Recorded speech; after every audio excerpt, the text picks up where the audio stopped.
नमस्कार, मैं श्रेया शुक्ला और देख रहे हैं देश का सबसे भरोसेमंद digital news channel VK news. मुस्लिम समुदाय ने कुछ ऐसा किया जिसकी वजह से कुछ कट्टरपंथियों को मिर्ची लगना तय है, क्योंकि कट्टरपंथी आरएसएस की बुराई करते हैं, जिसके खिलाफ बयानबाजी करते हैं। जिस आरएसएस से कट्टरपंथी जलते हैं उसे आरएसएस के प्रमुख मोहन भागवत से मुस्लिम समुदाय ने मदद की गुहार लगाई है। दरअसल खबर ये आ रही है कि हिंदू दक्षिणपंथी समूहों से लगातार नफरत फैलाने वाले भाषणों और मुस्लिम विरोधी बैठकों से निराश होकर कुछ मुसलमानों ने संघ के चीफ मोहन भागवत को चिट्ठी लिखी है।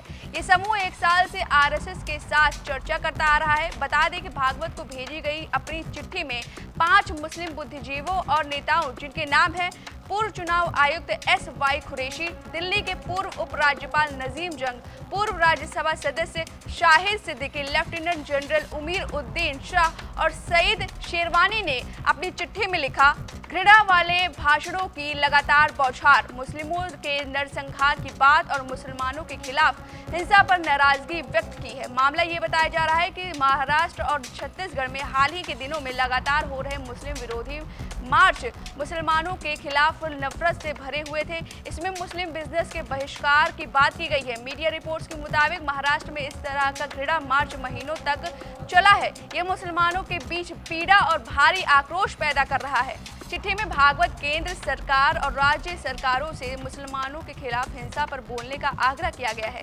रिपोर्ट्स के मुताबिक एक हिंदू दक्षिणपंथी समूह हिंदू जन आक्रोश मोर्चा ने नवंबर 2022 में महाराष्ट्र में 50 मुस्लिम विरोधी रैलियां आयोजित की। उत्तर प्रदेश में पिछले हफ्ते मुरादाबाद के एक निजी गोदाम में नमाज पढ़ने वाले मुसलमानों से बोला गया कि शांति भंग करने के लिए उनमें से प्रत्येक को 5 लाख रुपए का भुगतान करना चाहिए। ये पांचों प्रमुख बुद्धिजीवी alliance for economics and education empowerment of the under privileged के संस्थापक सदस्य हैं, जिन्होंने देश में अल्पसंख्यक मुस्लिम समुदाय की सुरक्षा के लिए आरएसएस से अपील की है। समूह ने पिछले साल अगस्त में संघ प्रमुख के साथ अपनी पहली बैठक की। इसके बाद दोनों पक्षों ने बातचीत जारी रखने के लिए फैसला किया।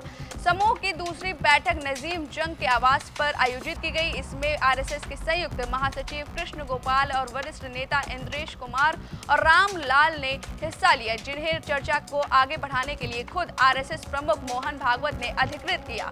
भागवत के साथ अपनी पहली बैठक के बाद AEEDU के सदस्य जमीयत उलेमा हिंद, जमात ए इस्लामी हिंद, दारुल उलम देवबंद, फिरंगी महली समेत देश भर के प्रभावशाली मुस्लिम नेताओं और संगठनों के साथ बातचीत कर रहे हैं और उन्हें संघ के साथ संवाद का हिस्सा बनाने की कोशिश कर रहे हैं। ये बैठक दिल्ली, लखनऊ, हैदराबाद और बेंगलुरु में हुई। बताया जा रहा है कि बैठकों के दौरान आरएसएस के काशी और मथुरा विवादों को सुलझाने के मुद्दों को उठाया गया है। ऐसा बताया जाता है कि भागवत ने AEDU सदस्यों से यह भी कहा कि मुसलमानों को गो हत्या पर अपना रुख स्पष्ट रखना चाहिए। उन्होंने हिंदुओं के खिलाफ काफिर यानी कि नास्तिक और जिहाद, पवित्र युद्ध जैसे शब्दों के इस्तेमाल पर भी सवाल उठाए। फिलहाल अब मुस्लिमों की गुहार पर आपकी क्या राय है, हमें कमेंट करके जरूर बताएं। वीके न्यूज, राष्ट्र के नाम।